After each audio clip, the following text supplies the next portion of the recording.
और प्रदेश भर में सिर्फ एसआई भर्ती परीक्षा 2021 में ही फर्जीवाड़ा नहीं हुआ, बल्कि कई और भी ऐसी परीक्षाएं हैं जिनमें फर्जीवाड़ा हुआ है। फर्जी डिग्री, डिप्लोमा, सर्टिफिकेट के जरिए नौकरी पाली गई। खास बात यह है कि इस बात की जानकारी रिक्रूटमेंट एजेंसी यानी कि राजस्थान कर्मचारी चयन बोर्ड और संबंधित विभाग को भी है। हम बात कर रहे हैं पीटीआई सीधी भर्ती परीक्षा 2022, जिसके जरिए सैकड़ों अभ्यर्थी फर्जी कागजों के आधार पर नौकरी पा रहे हैं। परीक्षा 2022 में कार्रवाई कब? फर्जी सर्टिफिकेट डिग्री से भर्ती हुए सैकड़ों पीटीआई। कब बर्खास्त होंगे सैकड़ों फर्जी डिग्रीधारी पीटीआई? न्यूज 18 के पास सैकड़ों सबूत। एसआई भर्ती 2021 परीक्षा से जुड़े पेपर लीक के मामले में रोजाना नए खुलासे हो रहे हैं। सैकड़ों आरोपी सलाखों के पीछे जा चुके हैं और कई एसओजी की रडार पर हैं। तो वहीं पीटीआई सीधी भर्ती परीक्षा 2022 में भी गड़बड़ी की बात सामने आ रही है। शिकायतकर्ता अभ्यर्थी का कहना है कि इस परीक्षा में बड़ी तादाद में अभ्यर्थियों ने फर्जी डिग्री डिप्लोमा के आधार पर नौकरी पाई है।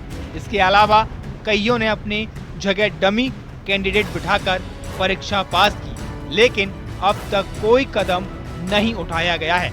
इस बारे में कई अभ्यर्थियों ने बोर्ड और विभाग को शिकायत की है।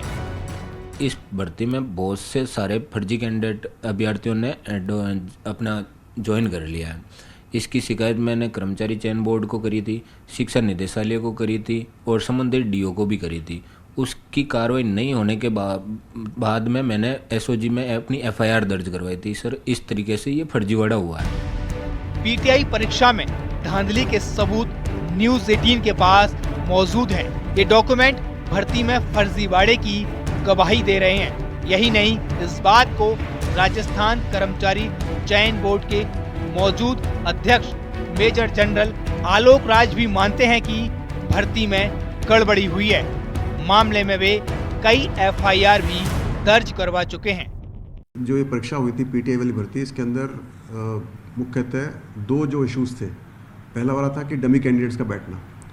तो जैसे मैंने ज्वाइन किया अगस्त 2023 में, तो मैंने पाया कि मेरे पास काफ़ी सारी कंप्लेंट्स आने लग गई थी। उनकी फिर मैंने जांच की और मैंने देखा कि एक ही आदमी की फ़ोटो है, वो अलग अलग नाम से लगी हुई है और उसने 2 या 3 बच्चों के नाम से परीक्षा दी है। किसी में पीटीआई की परीक्षा दी है, किसी में उसने दी है L2 की परीक्षा, किसी में उसने दूसरी की परीक्षा दी है। तो हमने फ़ौरन के ऊपर केस बनाया, हमने एफआईआर की सांगानेर थाने में और मेरे ख्याल से शायद नवंबर में हमने एफआईआर कर दी थी। और उसके बाद में फिर जब एसओजी एक्टिव हुई तो फिर हमने एसओजी को भेजनी शुरू कर दी। उधर एसओजी और कर्मचारी चयन बोर्ड की रिपोर्ट मिलने के बावजूद कार्रवाई में देरी पर शिक्षा मंत्री मदन दिलावर का कहना है कि पहले हमें कानूनी प्रक्रिया पूरी करनी पड़ेगी। हमारे पास जितनी सूचनाएं आई है तो उसमें से हमने 134 को तो बर्खास्त कर दिया है। और भी हमारे पास सूचनाएं आ रही हैं, कुछ लोग और बर्खास्त होंगे। लेकिन गलत डॉक्यूमेंट्स उपलब्ध करवाने वालों को या किसी के बदले में परीक्षा में बैठने वालों को, इनको किसी प्रकार से नहीं छोड़ेंगे। उस पर हमको कानूनी प्रक्रिया पूरी करनी पड़ती है, अदरवाइज कोर्ट से स्टे आ जाएगा।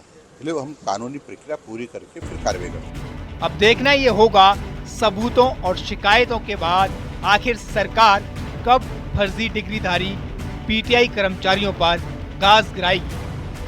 पीटीआई भर्ती परीक्षा में मामला पेपर लीक का नहीं, बल्कि योग्यता के नाम पर फर्जी डिग्री और सर्टिफिकेट लगाने और डमी कैंडिडेट्स को बिठाकर परीक्षा दिलवाने का है। इस मामले में फर्जी डिग्रियां बांटने पर 2 बड़े संस्थानों ओपीजेएस यूनिवर्सिटी चूरू और शिकोहाबाद यूपी की जेएस यूनिवर्सिटी पर कार्रवाई की जा चुकी है। जेएस यूनिवर्सिटी के चांसलर और रजिस्ट्रार समेत 3 को गिरफ्तार भी किया जा चुका है। इनकी बांटी गई जो फर्जी डिग्रियां थी, उनसे पीटीआई बनकर नौकरी करने वालों पर विभाग कब कार्रवाई करेगा ये तो कोई नहीं जानता। लेकिन ये तय है कि जब तक इन स्कूलों में फर्जी डिग्री वाले पीटीआई बच्चों के भविष्य के साथ खिलवाड़ करते रहेंगे, जब तक कि इन पर कोई कार्रवाई नहीं होती। कैमरामैन मान सिंह के साथ हितेंद्र शर्मा, न्यूज़ 18 राजस्थान।